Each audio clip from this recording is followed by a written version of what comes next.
Hello guys, welcome back to my channel. तो फिर से आ गई हूँ मैं अपनी टूटी फूटी हिंदी को लेके। तो चलिए एक्सप्लेनेशन स्टार्ट करते हैं। तो इस एपिसोड के स्टार्ट में हम लोग क्वीन को देखते हैं जो लियान के पास आया था कल की वजह से सॉरी कहने के लिए। लियान कहती है प्रेसिडेंट भी यही पूछ रहा था कि मैं भी रॉयल फैमिली का ग्रैंड प्रिंस हूँ, तो आप ऐसे कैसे थप्पड़ मार सकते हो मुझे, और वो सब बातें भी सुनाया आपने। बट अब सब कुछ ठीक है तो आप चिंता मत कीजिए, मैं प्रेसिडेंट को बोल दूंगी कि आप रेस्पॉन्सिबिलिटी ली है और मुझे सॉरी भी कहा है। क्वीन कहती है कोई प्रिंस को लेकर नहीं सोच रहा है, वो अभी भी कितना छोटा है और उसके डैड भी आग की वजह से चला गया, और कल अगर उसका कुछ हो जाता तो सबको बस यही पड़ा है कि आपकी फेस के ऊपर ये छोटा सा कट लगा है। लियान कहता है तो क्या इसमें मेरी गलती है कि मुझे कुछ नहीं हुआ। क्वीन कहती है हाँ, क्योंकि तुम एक प्रिंस की तरह बिहेव करती हो इसलिए सब लोग तुम्हें ज्यादा इम्पोर्टेंस देती है। लियान कहती है क्योंकि किंग अभी भी बस एक बच्चा है जो ठीक से कोई भी डिसीजन नहीं ले पाता और ना ही किसी भी सिचुएशन को हैंडल कर सकता है, इसलिए मुझे ही तो एजेंट की तरह बिहेव करना पड़ता है जिसमें मेरा कोई फायदा नहीं, लेकिन फिर भी मैं अपनी ड्यूटी निभा रही हूँ। क्वीन कहती है हो सकता है, लेकिन लोगों की नज़रों में तुम ही राजा हो, इसलिए सारे पॉलिटिशियन, सारे बिजनेसमैन और इन्वेस्टर लोग तुम्हारी बात सुनती है, तुम्हारी ऑर्डर फॉलो करती है, बिजनेस रिलेटेड बारे में तुम्हारे साथ डिस्कस करती है, सब लोग तुम्हारे प्रति लॉयल है। देखा जाए तो तुम मेरे बेटे के लिए एक ग्रहण की तरह हो जो किसी भी टाइम उसकी मुनार्की उससे छीन सकती है। इसी के साथ साथ हम लोगों को एक पास्ट का सीन दिखाया जाता है और हम लोगों को पता चलता है कि लियान की डैड उसे कभी भी पसंद नहीं करता था और उसे कहती है मैं तुम्हें ग्रैंड प्रिंस की टाइटल दे रही हूँ, लेकिन कभी भी तुम क्राउन प्रिंस नहीं बन सकते। जब वो बड़ा हुआ तब भी उसका डैड उसके साथ ऐसा ही बिहेव करता है, इसलिए वो पूरी जिंदगी ग्रैंड प्रिंस बन के रह गया जो एक क्राउन प्रिंस नहीं बन सकता प्रेजेंट टाइम पे। लियान कहता है आप मेरे से क्या चाहते हो। क्वीन कहती है मैं चाहती हूँ तुम किंग के प्रति लॉयल रहो और एक पेयर सपोर्ट की तरह उसके साइड में खड़े रहो। लियान कहती है अभी भी तो मैं वही कर रही हूँ। क्वीन कहती है नहीं ऐसे नहीं, तुम्हें शादी करना पड़ेगा उससे जिसे मैं कहूँगी। इधर हम लोग हिजू को देखते हैं, उसकी डैड उसके लिए शादी का रिश्ता ले आया था, लेकिन हिजू नहीं मानता और कहता है लड़का बदसूरत हो फिर भी चलेगा, लेकिन टेरेस पे मेरे से एक भी पर्सन कम नहीं होना चाहिए। तभी वहाँ उसकी भैया और भाभी आ जाता है जो उसे कहता है चुपचाप पापा की बात मान लो और शादी कर लो, जबकि वो कह रही थी नहीं बिल्कुल नहीं, मैं ऐसे लड़के से कभी शादी नहीं करूँगी जो हमारी कंपनी के किसी भी रैंक पे नहीं आता।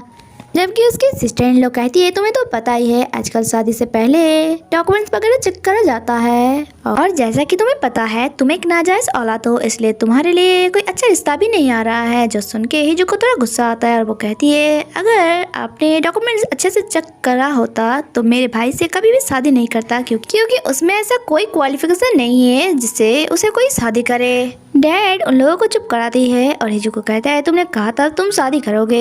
हिजू कहती है हाँ, लेकिन मैंने ऐसा कब कहा था, मैं ऐसे किसी लड़के को शादी कर लूंगी जो मेरे स्टेटस की ना हो। मुझे पता है आप मुझसे पीछा छुड़ाना चाहते हो, लेकिन आपके बिजनेस में सबसे ज्यादा अधिकार मेरी है, जबकि आप अपना सारा प्रॉपर्टी अपने बेटे को देना चाहते हो और जो मैं कभी होने नहीं दूंगी। ये बोल के वो वहाँ से चला जाता है। इधर हम लोग लियान को देखते हैं जिसका मैनेजर उसे कह रहा था आप शादी के लिए मान कैसे गए, आप कब से इतना ओबीडियंट हो गए हो। जो सुन के लियान उसे देखता है और कहता है क्या तुम्हें नहीं लगता तुम कुछ ज्यादा ही कह रहे हो। मैनेजर कहती है नहीं, एक्चुअली आपने ही कहा था कि आपको शादी में कोई दिलचस्पी नहीं है और ऐसे अचानक अब शादी के लिए मान गए कैसे। दूसरी तरफ हम हिजू को देखते हैं जो अपना पापा की गुस्सा एम्प्लॉय के ऊपर निकल रहा था कि तुम लोगों को सैलरी किस लिए दिया जाता है, तुम लोग ये काम करने के लिए आते हो या गप्पे लड़ाने। उसके बाद सेक्रेटरी उसे चाय देता है और कहता है ये पी लीजिए आपकी दिमाग शांत हो जाएगा। हिजू कहती है नहीं ये बहुत ज्यादा कड़वी होती है। सेक्रेटरी कहती है आपकी गुस्सा से ज्यादा नहीं, इसलिए पी लीजिए। इसके बाद हम लोगों को लियान को दिखाया जाता है जो पैलेस से जा रहा था। तभी यहाँ हम लोगों को और एक कैरेक्टर से इंट्रोड्यूस करवाया जाता है जिसका नाम था लॉर्ड पियोंग सूंग। लियान को देख के वो कहती है आप जा रहे हो। वो कहती है हाँ, क्योंकि बर्थडे था इसलिए मैं आया था, अब मुझे जाना पड़ेगा। पियोंग कहता है अगर वहाँ आपको कुछ हो गया तो। लियान कहती है मैंने तो सोचा था कि मेरे यहाँ जाने की खबर सुन के आप खुश हो गए, वेल अभी मैं चलती हूँ। इसके बाद पियोंग जाती है क्वीन से मिलने के लिए। क्वीन उसे बताती है लियान मेरी बेटे की बर्थडे में लेट करके आया था, उसके बाद वहाँ आग भी जल गया था। जो सुन के पियोंग कहती है धीरे बोलिए।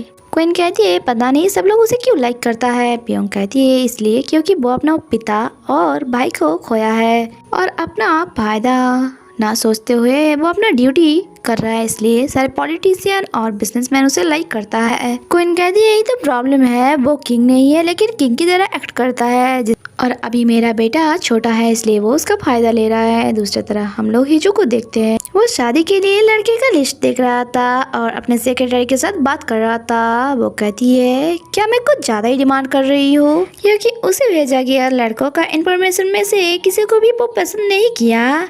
और वो कहती है क्या कोई पॉलिटिशियन और या बिजनेसमैन नहीं है जो शादी करना चाहता हो। उसका सेक्रेटरी बताती है आपको तो पता ही है ये लोग शादी नहीं करता क्योंकि इनमें बहुत ज्यादा स्कैंडल और स्कैम होती है, जिस कारण इन लोगों की प्रॉपर्टी भी खतरे में आ जाता है, इसलिए ये लोग शादी से दूर रहता है। हिजू कहता है मैं भी एक अच्छा हस्बैंड डिजर्व करती हूँ जो हैंडसम हो, इंटेलिजेंट हो और उसके साथ साथ अमीर भी। सेक्रेटरी चिढ़ के कहती है लगता है आपके लिए अब 7 समुंदर पार करके राजकुमार आएगा शादी करने के लिए। जो सुन के हिजू की फेस में एक मिस्टीरियस स्माइल था। दूसरी तरफ हम लोग लियान को देखते हैं जो पेंटिंग कर रहा था। मैनेजर आके कहती है आपको मैंने पहले ही कहा था कि हंटिंग ग्राउंड पहन लीजिए, अब देखिए इस ड्रेस को लेके सोशल मीडिया में कितनी ज्यादा नेगेटिव बातें बोला जा रहा है। लेकिन लियान कहती है फायर के बारे में कुछ बात तो नहीं हो रही है ना, तो ठीक है। दूसरी तरफ हम लोग सेक्रेटरी को देखते हैं जब वो ऑफिस में आती है, कुछ एम्प्लॉय वही न्यूज देख रहा था और वो लोग कह रहा था कि लियान कितनी ज्यादा हैंडसम लग रहा था, लेकिन उसकी ड्रेस को लेके नेगेटिव बातें कर रही है लोग। लेकिन कुछ लोग और पॉलिटिशियन उसके सपोर्ट में है। इसके बाद सेक्रेटरी हिजू के पास आता है और हिजू भी वही न्यूज देख रहा था। सेक्रेटरी पूछती है ये लेके आपका क्या राय है। हिजू के फेस में एक मिस्टीरियस स्माइल था और वो कहता है ये बहुत ही ज्यादा इंटरेस्टिंग है। इधर मैनेजर लियान के पास आके कहती है ग्रैंड प्रिंस आपको भी मीडिया के सामने अपना ओपिनियन रखना चाहिए कि ये बस एक फैशन है, ना कि आपने कुछ क्राइम किया। इधर हम लोग हिजू को देखते हैं जो अपने सेक्रेटरी को कह रही थी अगर मैं शादी के लिए ग्रैंड प्रिंस को प्रपोज कर दूं तो कैसा रहेगा। जो सुन के सेक्रेटरी कहती है क्या आप पागल हो गए हो। हिजू कहती है क्यों, मैंने में कमियां ही क्या है, मैं सुंदर हूँ, इंटेलिजेंट हूँ, उसके साथ साथ मेरे पास बहुत पैसा भी है। सेक्रेटरी कहती है ये मेरे को बोलने के अलावा आपने और किसी को कहा है क्या। हिजू कहती है नहीं। वो कहती है थैंक गॉड। लेकिन हिजू कहती है मैंने उसे रॉयल रिक्वेस्ट भेजा है। जो सुन के सेक्रेटरी हैरान था। मैनेजर आके बताती है आपसे प्राइम मिनिस्टर और लॉर्ड सियांग मिलना चाहते हैं, लेकिन वो मना कर देता है। इसके बाद मैनेजर फीमेल लीड मतलब हिजू के बारे में ही बताती है कि वो भी आपसे मिलना चाहती है। जो सुन के वो थोड़ा हैरान होता है और कहती है ऑडियंस के लिए भी सबको मना कर दो। और ये जान के तो हिजू को बहुत ज्यादा गुस्सा आता है कि वो ऐसे कैसे रिजेक्ट कर सकता है। इधर दासिया के रानी को बताती है हिजू नाम की एक लड़की जो एक नाजायज औलाद है वो ग्रैंड प्रिंस लियान से मिलना चाहता है। क्वीन कहती है उस लड़की के पीछे हमारे स्पाई को लगा दो। इधर मैनेजर आके फिर से बताती है कि वो लड़की फिर से रिक्वेस्ट भेजा है ये बोल के कि वो कैसल ग्रुप की सीईओ है, लेकिन लियान इस बार भी मना कर देता है। इसके बाद हिजू हार नहीं मानता और बार बार अलग नाम से और अलग अलग टाइटल से रिक्वेस्ट भेजता रहता है और लियान उसे रिजेक्ट करता रहता है। इतनी बार रिक्वेस्ट भेजने के बाद भी वो एक्सेप्ट नहीं कर रहा था, इसलिए हिजू को बहुत ज्यादा गुस्सा आ रहा था और वो गुस्से में चिल्ला के कहता है क्या ये कुछ ज्यादा ही भाव खा रहा है। तभी हिजू को याद आता है जब एक बार लियान उसे कहा था कि वो अपना जूनियर एलिमिनेट के लिए सब कुछ कर सकता है, इसलिए और इस बार वो यही तरकीब यूज करता है और जो सच में काम पे आता है और उसका रिक्वेस्ट भी एक्सेप्ट कर लिया जाता है। लियान कहता है मैं अपने जूनियर एलिमिनेट को कैसे मना कर सकती हूँ। नेक्स्ट सीन में हम लोग देखते हैं हिजू आज लियान से मिलने के लिए जा रहा था। इधर क्वीन को आके दासी खबर देता है कि ग्रैंड प्रिंस लियान आज कैसल ग्रुप की सीईओ हिजू के साथ मिलने के लिए जा रहा है। क्वीन कहती है उसके ऊपर नजर रखो।